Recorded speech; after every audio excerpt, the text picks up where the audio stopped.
Will the new US strategy in the Strait work then to end the war? Joining us to discuss today is economist Alan Tunnelson and former US Assistant Secretary of State for Public Affairs, PJ Crowley. Thank you both for joining me today. Alan, I'll start with you. Sure. Ships are still getting through. Is the blockade working? Ships are still getting through, but very soon, if not starting today, none of those ships are going to be carrying cargo that comes from Iran, and that's going to further cripple Iran's already crippled economy. And it's going to put mounting pressure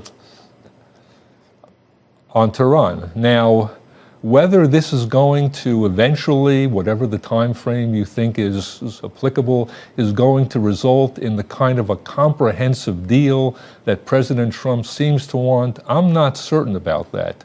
At the same time, I'm not at all certain that that's what the United States needs, because in my view, the United States has already accomplished its essential aims of severely degrading Iran's nuclear program and severely degrading Iran's various conventional means of projecting power overseas. Right. That's all that we really need, and I think that even in the absence of a larger deal, the U.S. military has enough power to enforce what will turn out to be a very acceptable status quo, if not entirely satisfactory.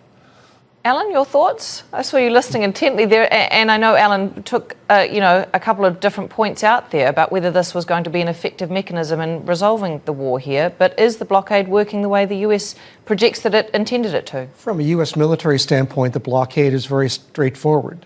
You've got a relatively confined space. You've got just a few ships trying to find their way through the strait. It is very easy, and in fact, so far, we've seen Iranian ships already turn around and return to port. So the blockade can work. The question is, to what end? Alan raised the point of what is the United States actually seeking? Is it a comprehensive deal? That's not something that can easily be accomplished in the time pressures that we're talking about. Yeah. As part of the Obama administration, we started the process in 2009, got to the finish line in 2015. For a variety of reasons. So, can the two sides come together in this kind of time constraint under this pressure? That remains to be seen. Alan, in terms of an effective blockade then, it is, or it appears to be at this stage, largely due to compliance. There are plenty of ships out there that are not Iranian-flagged ships. They're from Hong Kong, China. I had a look today. There's Panama, all in a line.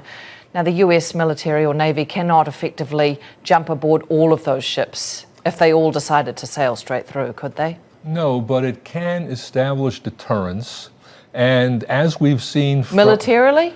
It can establish enough hesitation in the minds of those shippers and those companies to prevent many of them from even trying. And we saw this when, of course, Iran decided to institute its own blockade several weeks ago. The Iranian Navy didn't have the ability to stop every single ship. It didn't need that. And the United States Navy, which is much stronger, won't need that either. Yeah. PJ, Iran's losses at the moment, imports and exports, totaling estimates around $13 billion a month. But this is a nation that has lived through years of sanctions so far. And the pain point for America is not the pain point of Iran. So does Iran have a breaking point if this blockade remains in place? There's no question that there would be an economic breaking point. The question is how far into the future that is.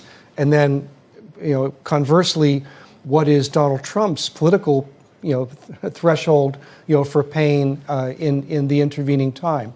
That's who's going to blink first, who can live through the pain. That's the essential question as we continue through this conflict. Do you have an estimate on time for how long you think Iran can last? I agree with the economist in the opening piece. I think that Iran has shown an ability to withstand pain, for a significant, period of time.